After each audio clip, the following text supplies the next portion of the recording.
Welcome back guys, this is Srikant. This is part 18 of our series Learn SQL Server in 60 days. Last video we talked about keys, type of keys, and we understood the importance of the keys, right? Now in this video we are going to talk about constraint, just definition and some important constraint which we use while working with the relational programming. Then we'll talk about the foreign keys in detail with the multiple operation, what happen when we have a data in parent child table and when we do delete on a parent table or child table, what happens, all those scenarios which are related with the foreign keys we are going to cover. Now let's talk about constraints. In simple words, constraints means condition. Condition on what? Condition on column, right? So if I say I have a null constraint, what does it mean? It means that the null constraint would be present on a column and that column will support or will store null value. If I say not null constraint, what does it mean? If I say not null constraint on any column, it means that the column will not store the null values. Great. Then if I say default constraint, what does it mean? Default constraint means when I create the structure for a table, in the table I need to specify column.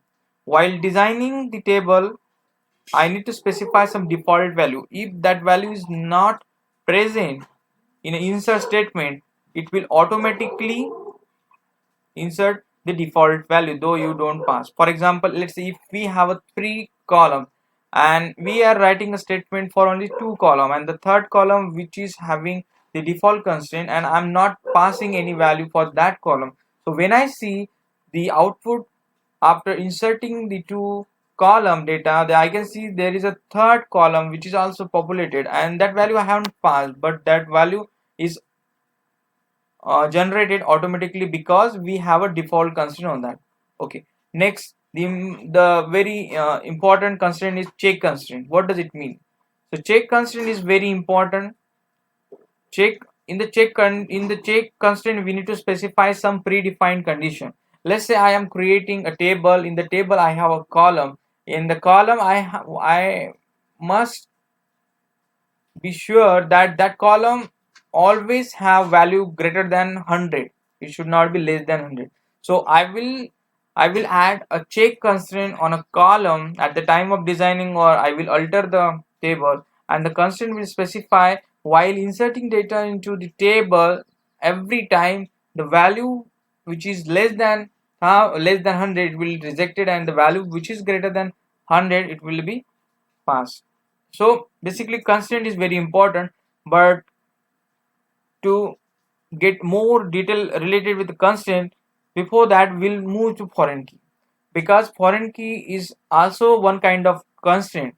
This constraint means this is a condition on different table. Okay,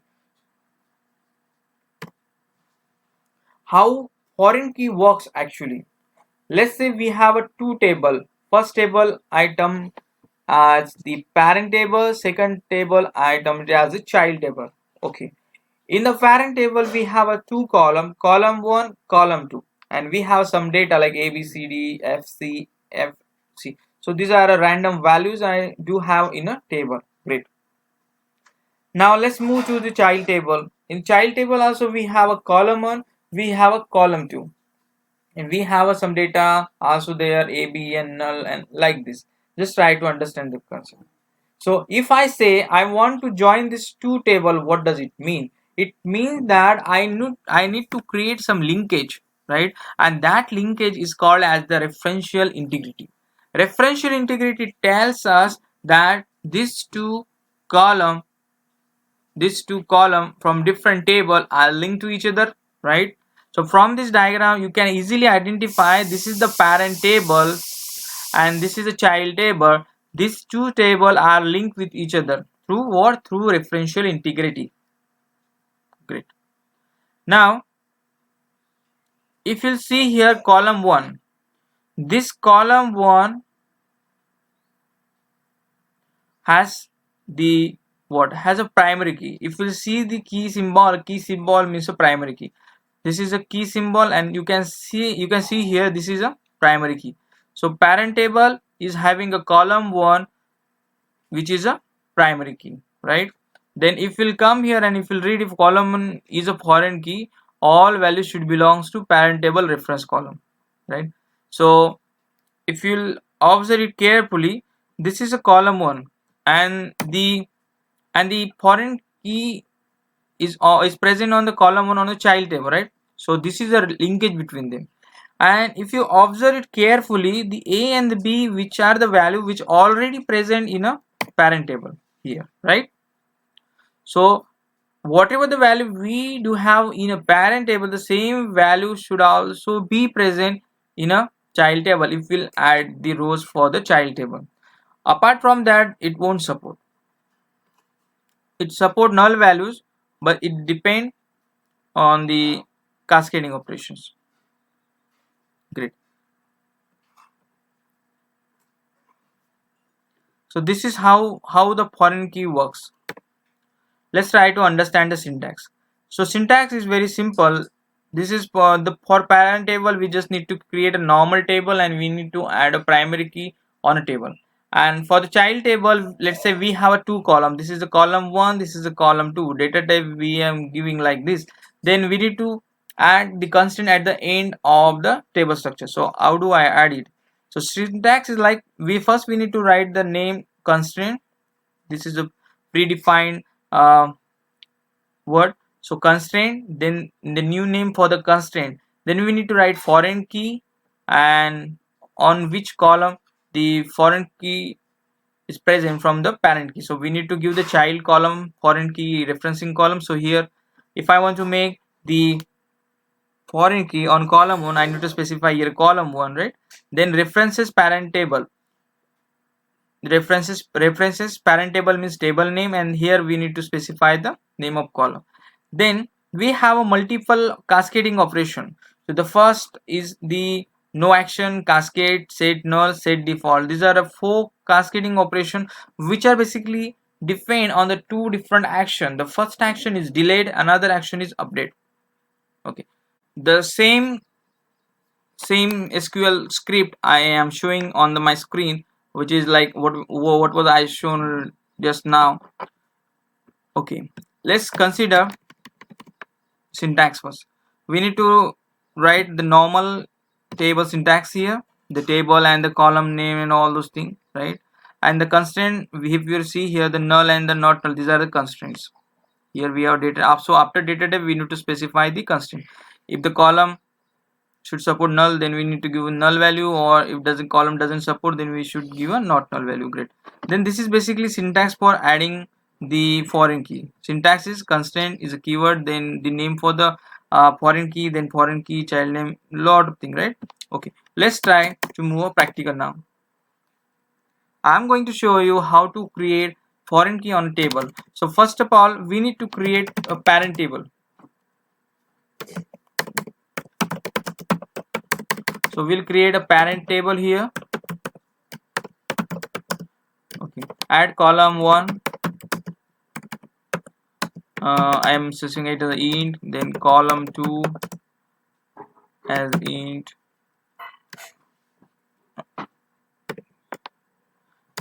Okay, and the rule is we need to specify the primary key.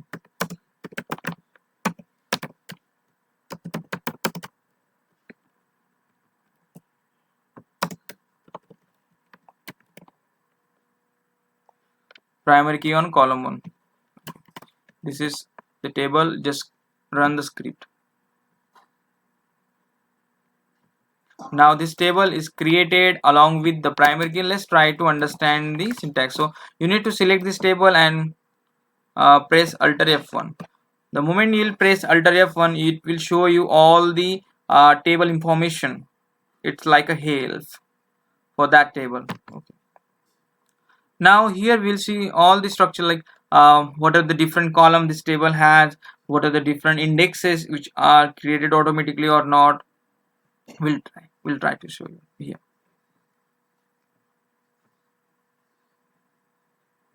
Okay, and if you try to read the all detail, you will see and you will understand. Let's understand.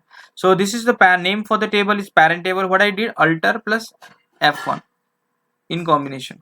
So parent table, then owner is DBO, because I don't use any other schema. Then this is a user table. When this table was created, this table was created just now, so it's showing me the time for today.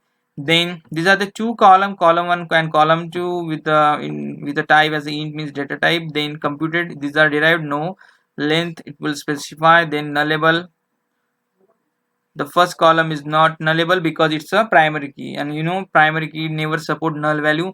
And second column, yes, it's nullable, right? Okay. Then you can see here, do we use any kind of auto increment there? No. If we have, then we might see here the auto increment seed value, increment value, and all those things. I will show you how to create the auto increment number. Then the row, this is not required. Then you will see here this index is something. And let's try to understand which index has been created. Clustered unique primary key located in primary. So basically the cluster index is created. If you remember in my last video, I said if we create a primary key, the cluster index get automatically created, and if we'll go for the non or if we'll go for a unique key, non-cluster index get created. So basically this is the difference. Why why why there is only one single cluster index when we have primary key in a table? Because the data gets sorted in a physical order, that's why. Okay. Now if we'll go down and if we'll see here constraint definition, one constraint named as the primary key constraint is created, and the name for this constraint is this one. And there are few actions: delete, update, and the delete, update. Basically these actions are null because we have specified, right? Okay. Let's try to understand. We just created a parent table which has a two column 1 and column 2. Along with, we have created a key named as a primary key on a column 1. Great. Now we are going one step ahead.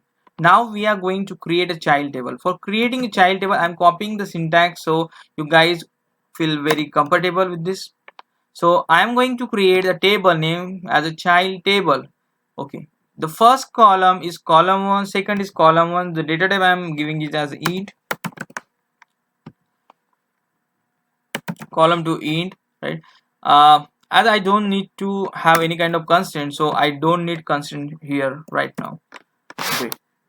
Then these are the two column which child table should have. So I'm just specifying column and the data type, and in the last part we need to specify the definition for the foreign key. So let's try to understand. I'm going to create a foreign key here.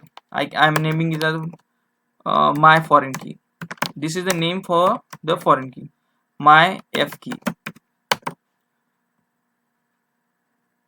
Great. Then we need to write a foreign key syntax. Then we need to write here child name, child column name. So I am replacing with the column name from my child table. Then it referencing a parent table. So what's the name for my parent table? This one. Just copy it and paste it here. Then parent column name. So on which column I need to reference the foreign key. This is on the first column, and that is what? Then that's a column 1, right? So this is just normal syntax to create foreign key. So if you'll observe carefully, what would you see? You'll see here this for this key, this is the column key from the child table, is referencing what? Is referencing parent table with the column 1, right? And there are a few cascading operation. Let's try to understand. Let's write it now.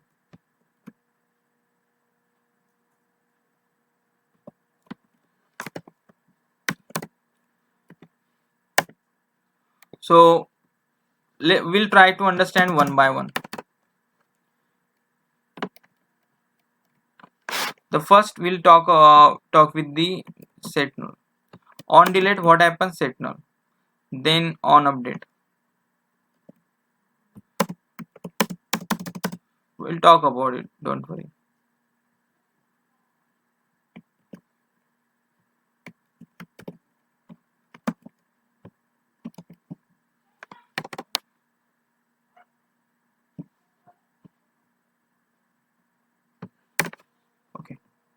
So let's try to understand what is child table definition. So this table is having two column 1 and column 2, and I have decided this column will point to column 1 from parent table. So just creating the foreign key and defining some actions on this. What does it mean? It means that when I do delete on the child row, then what happens? Or when I do delete uh, parent data, then what will happen with child row? What does it mean actually? Let's say I have a one table, parent one. It has a key value as a, and it is referencing to child table, and it also has the value a. And what happens when I remove the row from the parent table, right? What happen in that case? Will the rows from the child table will be deleted, or if I remove the rows from the parent table, and all those things will come under the cascading rule. So this is what delete and this is what update. We'll talk about that. Now what we are going to do, we are just going to run the script and see what happens. This table is also created, and just select it and press Alt F1 in combination. Now it will show me all the definition, all the things which are related with this table. Let's try to understand. This is the child table name, this is the owner, because we created this table with the normal user defined schema, so it's DBO. Then the time when it was created, same thing, the name for the columns and the data type. Again, it's a nullable or not, right? And if you'll observe here on column 1 we created foreign key, and when it support null value. Why? Because when we do cascading, sometimes we remove the row. So if we remove the parent row, the child row should also be affected sometime. So that's why it's support. Okay, no identity, then okay, primary. Okay, now see the thing which we are trying to understand. The foreign key is created. What is the name for the key? Is my f key, the same which we have just given. So this is the key name we just created. Then set actions and set action. Let's see, delete action, what happens? Set null. Update action, what happens? Set null. These are the two things we just saw. Okay, now this is the just definition of which table it is referencing. It's referencing to parent table column 1. Okay, now we do have a two table just created, and we'll try to insert data and we'll understand the foreign key in detail. So this is a child table. Now let's write a parent table here. Now we haven't loaded anything into these two tables, so we won't see any data in the table, blank data. Now what are we going to do? We are going to insert few rows into the parent table first. So just write insert into parent table. Column is column 1, then column 2, then write some select dummy values. Select 1, 100. Both are integers, so pass only integer value. Select 2, 200. Okay, only two value for understanding purpose. This is my parent table data. Now I'm going to add data for the child table. Oh, please observe it carefully. Child table. Now we loaded data into the parent table with the value 1 and 2.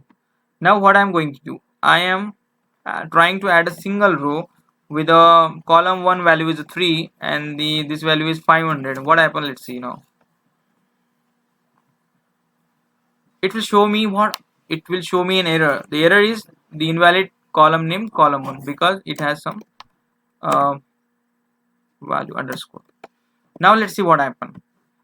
Now we fix the syntax error and the invalid column error. Now everything is okay, insert is okay, value is okay. Now will it throw me an error or not? Let's run it and let's see. Let's execute.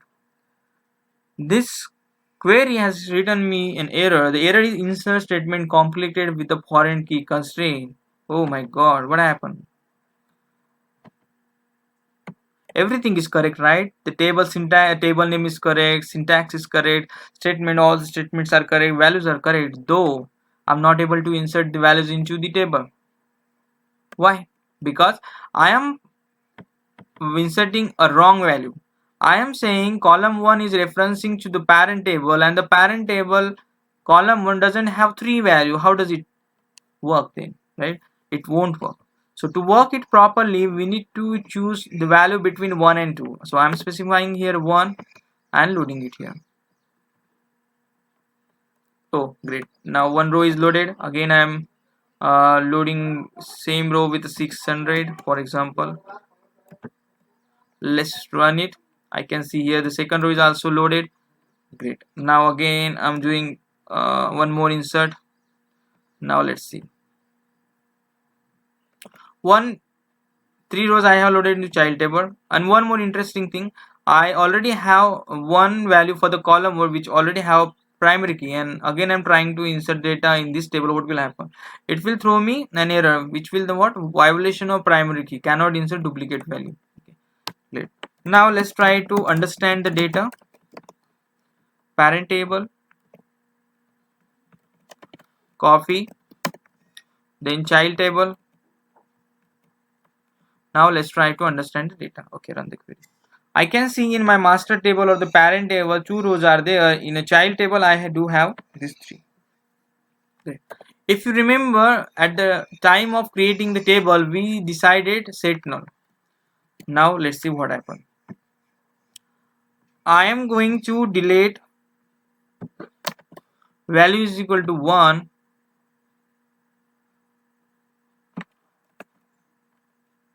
and we'll update value 2 to something, right? Let's see. Here I am writing a delete statement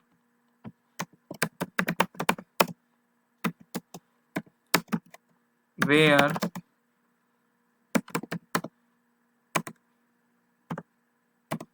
column 1 is equal to 1. Let's run this two statement after delete. So this would give me the before and after. How do I say? This is after.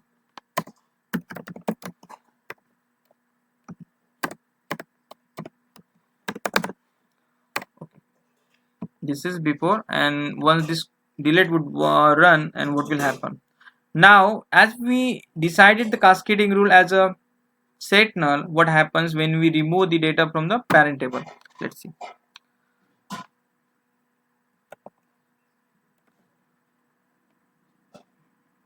Okay. Now this is before running the data, and this is after. What happened? One row is removed from this table, so one is removed.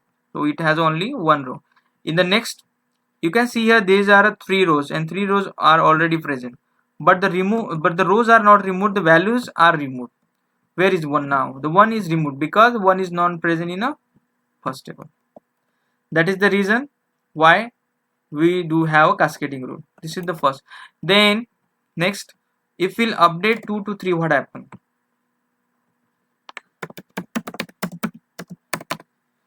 Update a set column 1 is equal to 3, where column 1 value is 2. Let's run before and after statement and let's try to understand.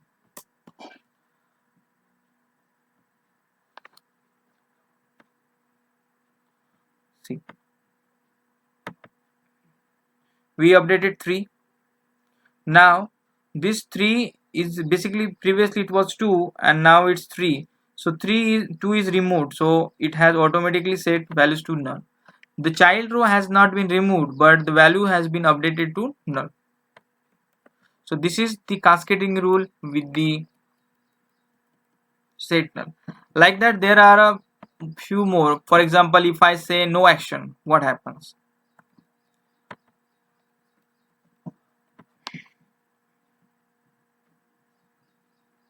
You can drop the constraint and you can recreate the constraint, but just for demonstration purpose I am recreating this child table,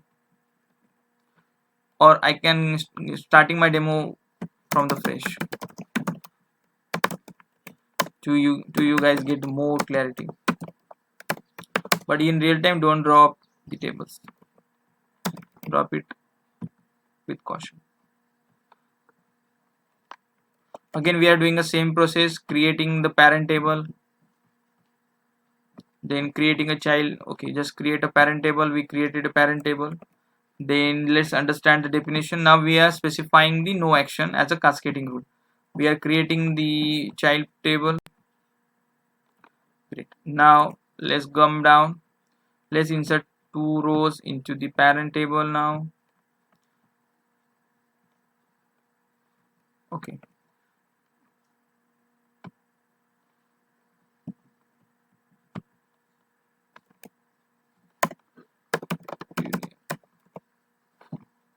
This is 1 200. I can say 1 500. Okay. Let's insert data into the child table, and let's understand definition for the child table now. We change something, right? That's why the definition will be same, but only difference would be in the cascading option, the delete and the update. So previously it was the set null, now it is no action. Now see what happens when we do delete or update. Now we just have the update code, so we'll see with update what we are going to do. We are just updating 2 to 3 from child table. If you want to see the data first, just see the data. Now in the first table we have a 2 rows, in the second table we have 2 rows. Now we are running it parallelly when trying to understand the update action. What happened? We decided no action, so nothing is happened and we got the error. What is that error? Let's try to understand.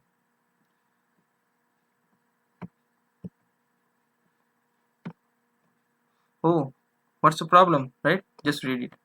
We'll try to run the script once again. This is very important. We decided cascading option as a no action. What does it mean? Let's try to understand. The object statement completed with the reference constant key. When we specify the cascading rule as in no action, it means that if there is any reference left in a child table, you can't remove the row from the parent table. So first of all, you need to remove the rows from the child table, then you need to remove it from the parent table. So how do we do that? So we can do it like this. Just look at, I am placing all the 2 values from the child table to 1. So 2 to 1. First I need to work on a child table. This is quite tricky, but let's try to understand. I am updating 2 to 1 first. So all the references in child table will be removed. Let's run the child table now and see. You can see here only 1 reference is there and there is no referencing value for the 2. Again I'm running the same script which got error out to me, and if I come back and I see the data, the 2 has been updated to 3 and the child only has the value is equal to 3. So what does it mean? That when we specify the no action means there should not be any action taken. You can't delete or you can't remove the rows if the cascading action is no action. Okay, likewise we more have a same cascade.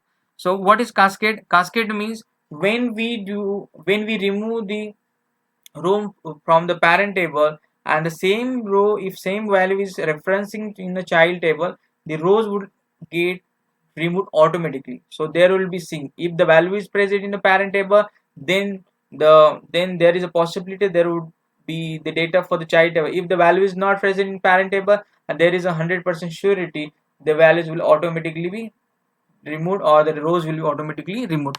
Likewise set default, when we remove row from the parent, the default value will be placed in a child row values. Okay, so hope you guys understood the concept which is related with the foreign key. We discuss how to create foreign key, how to deal with the foreign key, then how to understand the different cascading operation like no action, cascade, set null and set default. on a delete and the update, right? Great. Now I'm going to tell you some interesting thing related with a constraint. How to create a constraint first of all. Constraint is very simple. Let's say if I want to add a create a table.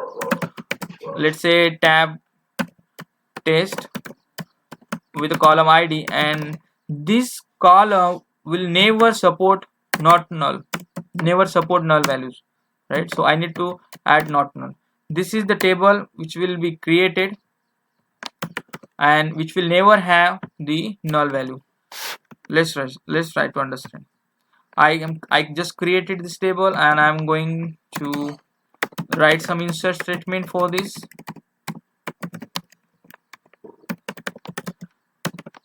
with null value. Null means nothing in a SQL Server. You can't compare null with anything. Null has no meaning, but null is the value, obviously. So ID table does not insert field because we specified not null. Again, we are dropping this table and specifying the null value. Now let's see what happens.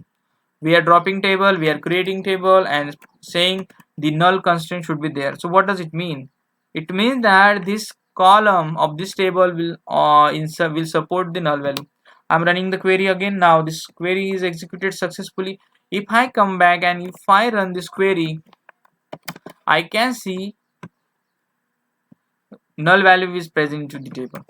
This is one. If I want to create default constraint, then I just need to write default int default value. So I can say default 100, for example. I am creating my name varchar of 200 something. Now what will happen with this table? Let's try to understand. Let's try to run the query. So this column has a two column. The first column is default, another is not default. Now let's see what happens. This table is created. I am going to add the data for the second column with the value like Srikanth and see what happens. I am just loading data for the single column, not for the ID. This is the data which will get loaded. Again, taking this table and just running the query. Now we'll see I only loaded row with a single value Srikanth for the name column, but I haven't loaded anything for the first ID column. You can see here, though you haven't passed anything in the insert statement for the default column, the value has been loaded. It means what? If you don't pass anything, it will automatically consider. This is very useful when you deal with the timestamp. Sometimes you don't want to add insert statement for loading the timestamp value, but it should take automatically. In that case, you need to pass the default constraint on the table. So hope you guys understood the concept which are related with the constraint, which are related with the foreign key, and I hope you guys understood and enjoyed our video. Hope you guys enjoyed. So please don't forget to share and subscribe with your friend, and thanks for watching.